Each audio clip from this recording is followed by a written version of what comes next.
देखो last class में हमने पढ़ लिया सेट, रिलेशन, ये सब हमने पढ़ लिए। तो आज हम पढ़ेंगे फंक्शन के बारे में। फंक्शन क्या होता है और कितने टाइप्स हैं, ये सब सारी चीज़ें हम करेंगे और इन पे कुछ क्वेश्चन भी करने वाले हैं। तो फंक्शन क्या होता है कि जैसे एक रिलेशन है हमारे पास, a relation are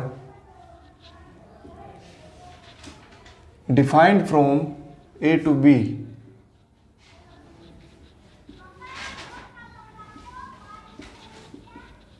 such that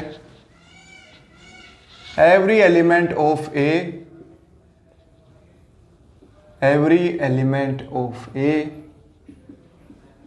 has an image in set B। एक रिलेशन जो है वो फंक्शन कब कहलाएगी, जब A से B डिफाइन हो और A जो है उसकी डोमेन होगी, है ना। तो हर एक एलिमेंट की एक इमेज जो है बी के अंदर मिलेगी हमें। समझ में आई? तो रिलेशन जब है, रिलेशन को फिर हम फंक्शन बोल देंगे जब भी हो ऐसा कि हर एक एलिमेंट की इमेज इसमें मिलेगी बी में। ऐसा कोई भी एलिमेंट खाली नहीं बचेगा जिसकी इमेज ना हो। अब यहाँ पे बात आती है, देखो डोमेन कौन सा होगा यहाँ पे। डोमेन भाई मैं जैसे रिलेशन में था डोमेन वही सेम ए सेट होगा। रिलेशन के अंदर रिलेशन के अंदर जो पहला एलिमेंट आ रहा था वो हमने डोमेन बताया था। इसके अंदर पहला सेट होगा डोमेन, सेकंड सेट होगा उसको हम बोलेंगे image. Image is subset of second set. भाई हो सकता है कुछ एलिमेंट इसके अंदर उनकी प्री इमेज एग्जिस्ट ना करो। प्री इमेज मतलब जैसे यहाँ पे कोई एलिमेंट है, जैसे इसमें है 1 2 3 4 और यहाँ पे है जैसे इनका स्क्वायर है तो 1 4 9 और एक एलिमेंट और आ गया 16।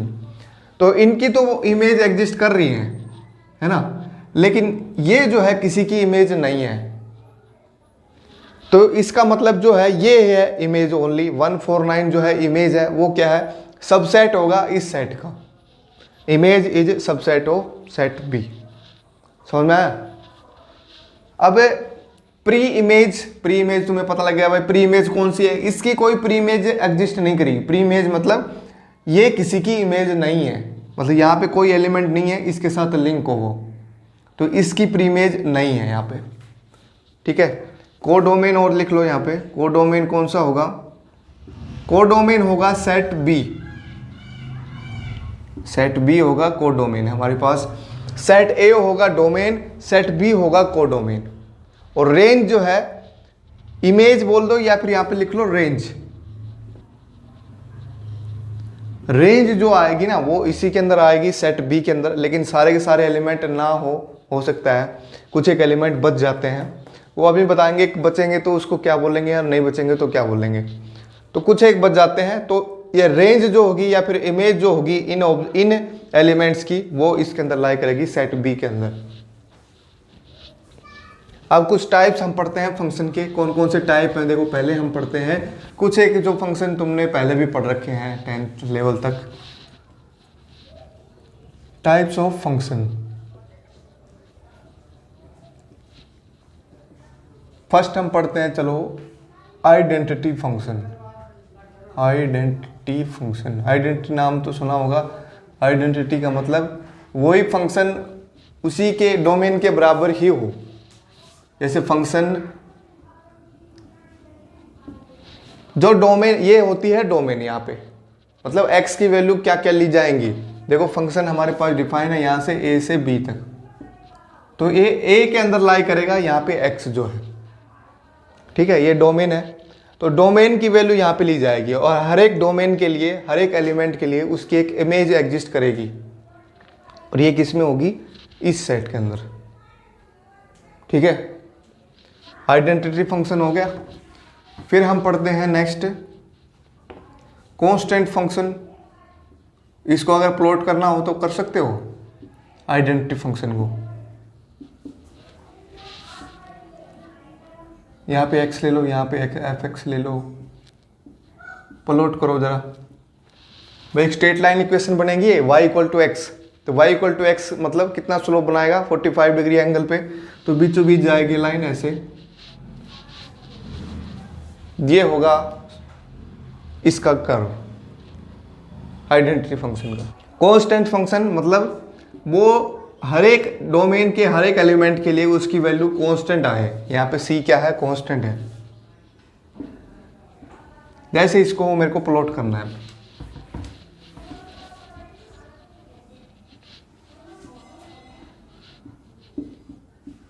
लेट्स से c वैल्यू जो है पॉजिटिव वैल्यू है, तो ऐसे ये कांस्टेंट आ गया c। यहाँ पे इसको c लिख लो कांस्टेंट। अगर सेट की फॉर्म में बनाना हो इसको तो कैसे बनाओगे, सेट की फॉर्म में इस वाले आइडेंटिटी फंक्शन को दो सेट बना दिए। लेट से मैंने ये a और ये हो गया b। यहाँ पे जैसे नेचुरल नंबर है 1 2 3 4, तो यहाँ पे भी यही आएंगे 1 2 3 4, हर एक के लिए सेम वही वैल्यू। जो डोमेन है हमारे पास वही रेंज आएगी आइडेंटिटी फंक्शन में। ये हो गया कांस्टेंट फंक्शन। अब हम पढ़ते हैं ग्रेटेस्ट इंटीजर फंक्शन। नाम तो सुना होगा greatest integer function, greatest integer function. तो इसको मैं लिखता हूँ ऐसे f(x) is equal to greatest integer function का ये सिंबल है, ऐसे लगा दोगे तो ग्रेटेस्ट इंटीजर है। इसका मतलब क्या है कि जैसे x की वैल्यू मेरे पास है यहाँ पे 1.5 और उसका ग्रेटेस्ट इंटीजर करना है तो कितना आएगा। अगर मेरे पास है -1.5 उसका ग्रेटेस्ट करना है -2, तो यही है ग्रेटेस्ट इंटीजर फंक्शन। मतलब इसके नियर बाई जो छोटा इंटीजर है वो लेना है। छोटा इंटीजर लेना, बड़ा नहीं लेना है। कभी नाम में दिख रहा हो तुम्हें ग्रेटेस्ट इंटीजर तो बड़े वाला ले लो, छोटे वाला लेना है। समझ में आई। आगे चलते हैं। अब जो तुमने 12th क्लास में पढ़े हैं वो वाले फंक्शन। अब जैसे हो गया हमारे पास 1 फंक्शन, 1 फंक्शन, या फिर हम इसको बोलते हैं इंजेक्टिव। फिर आएगा एक ऑन टू फंक्शन जिसको हम बोलेंगे फिर surjective.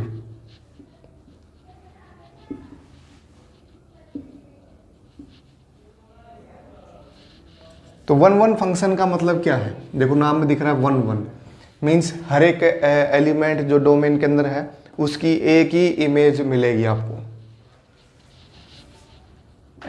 for every element in domain, every element of domain there exists only one image, only one image in codomain.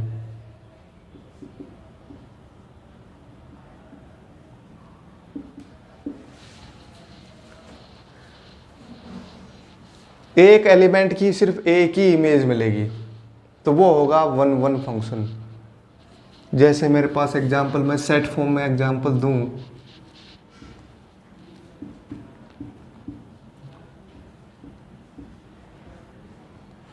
तो एक एलिमेंट की सिर्फ एक ही इमेज।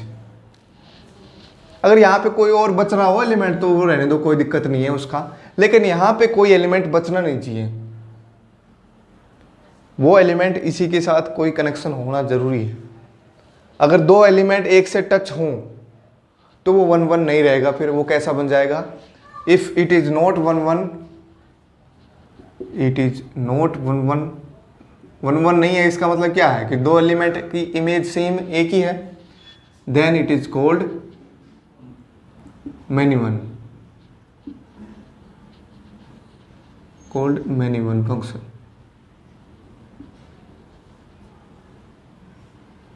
जैसे यहाँ पे दो एलिमेंट्स की इमेज एक ही होती, जैसे मान लेता हूँ मैं 5 और ले लेता हूँ यहाँ पे, और 5 की इमेज भी यही होती 6, तो दो एलिमेंट की इमेज सेम होगी तो इसको हम बोलते हैं फिर many one.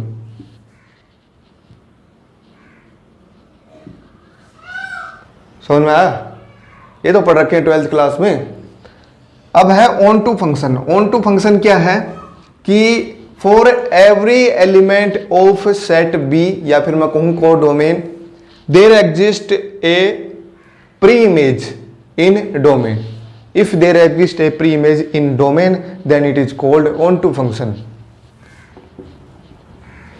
For every element of codomain, if there exists pre-image in domain, then it is called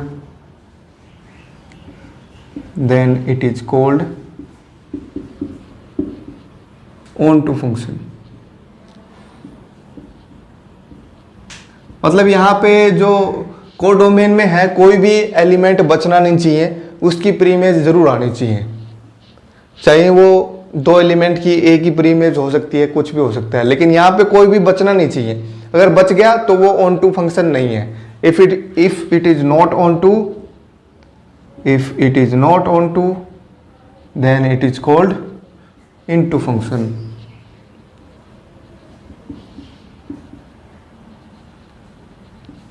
Into function.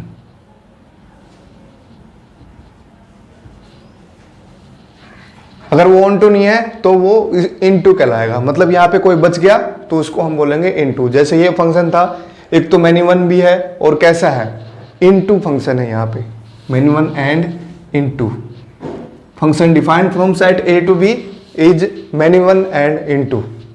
इस एग्जाम्पल में many one है और into फंक्शन है.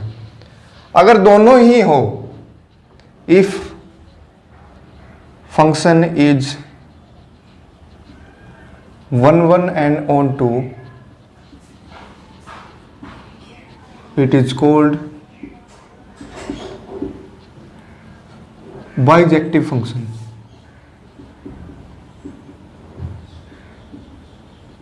अगर दोनों ही हो तो उसको हम बोलेंगे बाइजेक्टिव. समझ में आई? जैसे मैं एक एग्जांपल देता हूं, उसमें बताना तुम्हें कौन सा फंक्शन कैसा है. ये जैसे एक फंक्शन में मान लेता हूं defined from set A to B, and function है हमारे पास. अगर मैं उसको सेट फॉर्म में लिखना चाहूं तो सेट फॉर्म में ये लिखता हूँ मैं 1 2 2 3 3 4 4 1 5 2 एंड 2 6. तो ये फंक्शन बताओ मेरे को कैसा है, 1 1 है या मैनी वन है, ऑन टू है या इन टू है, कैसा है. देखो ऐसे समझ में नहीं आएगा, तुम इनको सेट फॉर्म में बनाओ, ऐसे डब्बे से बना के फिर करो. देखो डोमेन बताओ इसकी, और कोडोमेन भी बताओ. कोडोमेन तो नहीं पता लगेगा, रेंज बता दो इसकी. डोमेन क्या होगी, रेंज क्या होगी, ये बताओ. तो सेट बना लो तुम ऐसे, सेट की फॉर्म में इसको ऐसे डब्बे में बना लो. तो सेट ए जो है ऐसे बना लो. सेट ए में क्या क्या एलिमेंट आएंगे, 1 2 3 4 5. 2 दोबारा से आ रहा है तो उसको नहीं लेना है. तो यहाँ तक हो गया 1 2 3 4 5. बी के अंदर कौन कौन से हैं, 1 भी है, 2 भी है, 3 भी है, 4 भी है और 6 है ना. 5 नहीं है ना. तो ये है हमारे पास. तो 1 किसके साथ कनेक्ट है, 2 के साथ, 2 जो है 3 के साथ, और 3 जो है वो 4 के साथ, और 5 वो 2 के साथ, और 2 जो है 6 के साथ. 4 1 के साथ. तो ये कनेक्शन है हमारे पास. अब देख लो इसमें कैसे है भाई. एक एलिमेंट की 2 इमेज बन रही है तो कैसा फंक्शन होगा, मैनी वन. एक तो हो गया मैनी वन फंक्शन. अब ऑन टू है या नहीं है ये और बताओ भाई. हर एक एलिमेंट की यहाँ पे एक प्री इमेज एग्जिस्ट कर रही है ना. तो इसका मतलब कैसा है, ये ऑन टू फंक्शन है. तो ये कैसा हो गया, दोनों मिला के मैनी वन है, ऑन टू है. तो 1 1 और ऑन टू होता तो बाइजेक्टिव लिख देते हैं. इसको तो ऐसे लिखना पड़ेगा, मैनी वन और ऑन टू दोनों फंक्शन है. इसकी डोमेन होगी ये और रेंज होगी इसकी ये 1 2 3 4 6. अगर एक फंक्शन 1 1 है और ऑन टू है, एक फंक्शन 1 1 है और ऑन टू है, तो उसका इन्वर्स निकल सकता है। If a function is 1 1 and onto then its inverse exist. जैसे यहाँ पे इसी क्वेश्चन के अंदर मैं थोड़ा सा चेंज कर दूँ, क्या कि ऐसे कर दो 3 4 4 1, ये हटा दो दोनों एलिमेंट, तो ये 1 1 और 1 2 बन जाएगा 1 2 3 4 2 3 4 1, तो 1 से 2 2 से 3 3 से 4 4 से 1, तो 1 1 ऑन टू है ना ये, तो इसका इनवर्स एग्जिस्ट करेगा। अब if a function is 1 1 and onto, it's inverse exist. Inverse का मतलब क्या है, जैसे ये है मेरे पास f x equal to y, तो एफ इनवर्स वाई जो होगा वो किसके बराबर आएगा, एक्स के बराबर आएगा। इनवर्स, जैसे इनवर्स ट्रिग्नोमेट्री पढ़ी है तो वैसे इनवर्स फंक्शन है वो, इनवर्स ट्रिग्नोमेट्री भी इनवर्स फंक्शन है। तो इसका इनवर्स अगर लिखना हो तो हमें कैसे लिखेंगे, एलिमेंट्स जो है ना, देखो यहाँ पे डोमेन अब ये चेंज होगी, देखो जो रेंज थी वो डोमेन में कन्वर्ट होगी और जो डोमेन थी वो रेंज में कन्वर्ट होगी, तो बस उल्टा कर देना, इसमें जो एलिमेंट है ना उनको उल्टा कर दो। तो 1 2 था उसको क्या लिख देंगे हम 2 1, 2 3 था उसको हम लिख देंगे 3 2, 3 4 था 4 3, 4 1 था तो 1 4। ये हो गया इसका इनवर्स फंक्शन का। अगर 1 1 और ऑन टू है तभी होगा ये। तो ये तो थे फंक्शन के टाइप। अब हम कुछ पढ़ते हैं कि फंक्शन को हम मिक्स कर दें, थोड़े से कंपोजिशन पढ़ेंगे। अब भाई 2 फंक्शन हो उनको कैसे मिक्सअप करते हैं, 3 हो 4 हो ऐसे भी हो सकते हैं, तो 2 के वाले क्वेश्चन ही आते हैं। कंपोजिशन ऑफ फंक्शन लिखो, डोमेन रेंज ये सब निकालनी आनी चाहिए तुम्हें। कंपोजिशन ऑफ फंक्शन, जैसे ये लिखता हूं मैं f o g of x, composition है 2 फंक्शन का। कैसे है, इसको हम लिखते हैं f of g, f of g, इसको ऐसा लिखा जाता है। ये कब एग्जिस्ट करेगा, जब एग्जिस्ट करेगा जब इसकी जो रेंज है ना वो क्या है, इसकी डोमेन में लाई करे। It exist when range of g is subset of domain of f, तब ये एग्जिस्ट करेगा composition f o g function f of g x. Similarly ऐसे ही जी ओ एफ निकालना है, जी ओ एफ एक्स, तो उसको मैं ये लिखूंगा जी ऑफ एफ एक्स। अगर फंक्शन एफ की जो रेंज है, range of f is should be subset of domain of g, मतलब इसकी डोमेन में लाई करनी चाहिए वो। जैसे हमारे पास क्वेश्चन ये है, फंक्शन डिफाइंड है फ्रॉम नेचुरल टू नेचुरल, और जी फंक्शन डिफाइंड है फ्रॉम रियल टू रियल है। तो और बताओ ये एग्जिस्ट कब करेगा। देखो ये जो एफ एक्स हो गया ना, ये इसके लिए क्या बन जाएगी, डोमेन।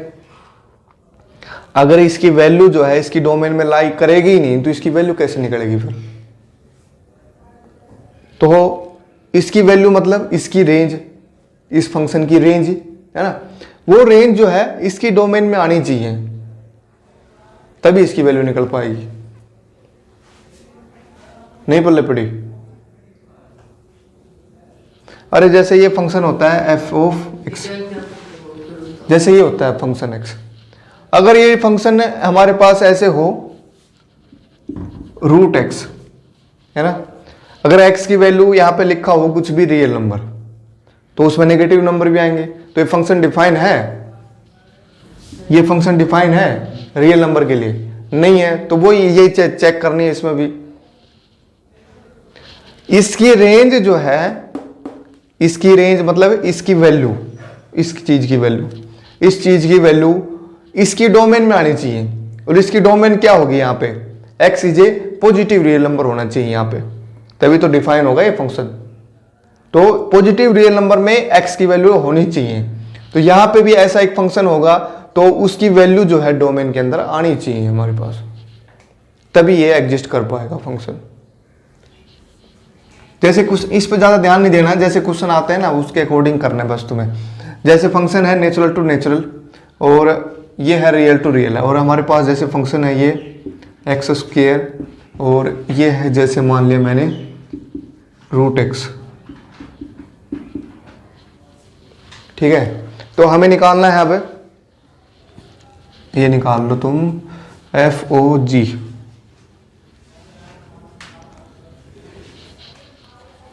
बताओ जरा, एफ ऑफ जी एक्स ये एग्जिस्ट करेगा या नहीं करेगा? देखो जी एक्स की पहले तो तुम बताओ रेंज क्या आएगी। देखो रेंज, इसकी रेंज क्या आएगी? पहले तो बात तो इसकी डोमेन क्या होनी चाहिए? पॉजिटिव रियल नंबर होनी चाहिए। तो यहाँ पे पॉजिटिव रियल नंबर लिखो एक तो, पहली बात तो, ठीक है। अब इसकी रेंज क्या आएगी? एक रियल नंबर ही आएगी, है ना। तो वो रेंज देखो, यहाँ पे रियल नंबर लेंगे हम, और तो रियल नंबर इसमें सेटिस्फाई हो रहा है। इसकी डोमेन क्या होगी? कोई भी रियल नंबर, या वैसे इसमें नेचुरल नंबर लिखा है तो नेचुरल नंबर के अंदर लाई करनी चाहिए ये। इसकी रेंज क्या आएगी? एक रियल नंबर है, और वो नेचुरल नंबर के अंदर लाई नहीं करता है। नेचुरल नंबर तो सिर्फ इंटीजर होंगे, पॉजिटिव इंटीजर, है ना। तो रियल नंबर में तो सारे नंबर आएंगे, तो ये एग्जिस्ट करेगा? ये एग्जिस्ट नहीं करेगा फंक्शन। अगर यहां पे होता रियल टू रियल, हालांकि ये रियल टू रियल ही होगा क्योंकि एक्स स्क्वायर फंक्शन है यहाँ पे, है ना। तुम्हें कोई भी फंक्शन दे देंगे ऐसे, जैसे यही क्वेश्चन दे देता हूँ मैं ऐसे, इसमें तुम्हें पहले डोमेन लिखनी है और रेंज लिखनी है और फिर एफ ओ जी और जी ओ एफ निकालना है। तो इसकी डोमेन बताओ मेरे को क्या आएगी? कोई भी नंबर हो सकता है, उसका स्क्वायर हम निकाल सकते हैं। रियल टू किस पे जाएगा? रेंज क्या आएगी इसकी? Positive real number. इसकी बताओ, पॉजिटिव रियल से नहीं, कोई भी नेगेटिव भी आ सकती है। यहां पे x की वैल्यू सिर्फ पॉजिटिव रियल नंबर ले सकते हैं हम। अब जैसे ये है मेरे पास √4, तो इसकी वैल्यू क्या आती है? ±2 दोनों आती है, तो दोनों वैल्यू ली जाएंगे तो रियल नंबर आएगा। तो ये डोमेन होगी, ये रेंज होगी इसकी। सिमिलरली इसमें ये डोमेन, ये रेंज।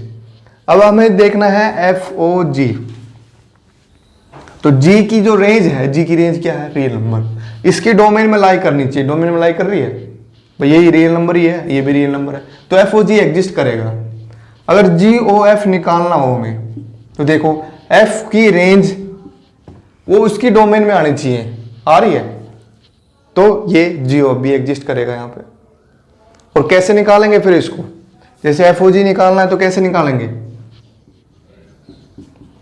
कई बार क्वेश्चन ये सीधा, क्योंकि बच्चे क्या करते हैं सीधा निकालने बैठ जाते हैं, और ऑप्शन में ये भी आता है कि डज नॉट एग्जिस्ट। देखो एफ ओ जी एक्स कैसे निकलेगा? ये एफ ऑफ जी एक्स, और जी एक्स की वैल्यू तुम पुट करना चाहो तो कर दो, नहीं तो बाद में कर देना। अब देखो g x, f of g x है, एफ ऑफ एक्स क्या है? X square. तो यहाँ एक्स की जगह क्या आ जाएगा? पूरा जी फंक्शन, तो जी का स्क्वायर करना है यहाँ पे। और जी क्या है मेरे पास? ये, तो क्या आ जाएगा? यहां पे ऐसे कर लो, जी एक्स की वैल्यू पुट कर लो पहले। जी एक्स की वैल्यू क्या है? √x, तो फंक्शन ऑफ √x हो गया ये। तो यहाँ पे x की जगह, यहाँ पे जो x था ना, वहां पे √x पुट करना है, तो √x इसमें पुट करोगे, फंक्शन ऑफ √x, मतलब यहाँ x की जगह √x पुट करना है, तो √x का स्क्वायर क्या आएगा? x आएगा। तो जी एफ ओ जी एक्स आएगा x, तो जी ऑफ और निकालो जरा, क्या आएगा? इसमें करना है जी ऑफ एफ एक्स, तो एफ एक्स की वैल्यू पुट कर दो अगर समझ में नहीं आ रहा हो तो, एक्स स्क्वायर, और यहाँ पे x की जगह फिर पुट करना है एक्स स्क्वायर, तो एक्स स्क्वायर का अंडर रूट, फिर से वही x आएगा। तो यहां पे एफ ओ जी और जी ओ एफ कैसे फंक्शन है, आइडेंटिटी फंक्शन है ना। वह जो डोमेन थी जी ओ एफ की डोमेन, वही इसकी रेंज आ रही है, सेम वही। तो ये आइडेंटिटी फंक्शन है एफ ओ जी और जी ओ एफ। यहाँ पे समझ में आ गया ये एफ ओ जी और जी ओ एफ कंपोजिशन वगैरह, है ना। अब हम पढ़ते हैं फिर इसमें इनवर्स कैसे निकालेंगे अगर हमारे पास सेट फॉर्म में नहीं है तो। अगर सेट फॉर्म में है तो 1 1 और 1 2 देख लेंगे तो निकल जाएगा, है ना। अगर नहीं है तो कैसे निकालेंगे, तो नहीं है तो क्या करेंगे हम, एफ ओ जी अगर हमें निकालना है इनवर्स ऑफ, किसका इनवर्स निकालना है, जी का। अगर ये बराबर आ रहा है एक्स के बराबर, अगर ये आइडेंटिटी फंक्शन है f o g, then inverse of g exist. और इनवर्स ऑफ जी क्या होगा फिर, वो एफ होगा, या एफ का इनवर्स क्या होगा, जी होगा। बात देखो, इसको हम क्या लिख सकते हैं, f of g x equal to x, है ना। तो एफ इनवर्स एक्स क्या होगा, जी एक्स, है ना। तो एफ का इनवर्स क्या आ गया, जी। तो अगर ऐसी कंडीशन बन रही हो तो एफ का इनवर्स क्या होगा, जी होगा, और जी का इनवर्स एफ मिलेगा। या फिर जैसे जी ओ एफ एक्स आ रहा हो हमारे पास, तो यहां पे हम क्या लिखेंगे, g inverse x is equal to क्या आएगा, एफ एक्स। तो जी का इनवर्स क्या होगा, एफ एक्स होगा। तो ये जो पहला फंक्शन है इसका इनवर्स कर लेंगे तो वो ये आएगा, ये वाला फंक्शन, अगर वो आइडेंटिटी फंक्शन है तो। इनवर्स ऐसे करना है। फिर अगर सेट फॉर्म में नहीं है तो तुम्हें क्या करना है, एफ ओ जी निकालना है और जी ओ एफ निकालना है। अगर हमें निकालना है एफ का इनवर्स तो एफ ओ जी निकालना है, और एफ ओ जी की वैल्यू उसकी डोमेन और रेंज, मतलब आइडेंटिटी फंक्शन आ रहा है तो इसका मतलब इनवर्स एग्जिस्ट करेगा, और नहीं आ रहा तो इनवर्स एग्जिस्ट नहीं करेगा। जैसे यही क्वेश्चन था हमारे पास, इसके अंदर इनवर्स एग्जिस्ट कर रहा था उसका, है ना, क्योंकि आइडेंटिटी फंक्शन आ रहा था ना ये, तो इनवर्स एग्जिस्ट कर रहा था उसमें। तो इसमें अब कुछ क्वेश्चन करेंगे, रिलेशन के क्वेश्चन भी रह गए थे हमारे, फंक्शन के करेंगे कुछ क्वेश्चन, और फिर बाकी इसमें एक टॉपिक और बच गया, binary operation, last topic next class में।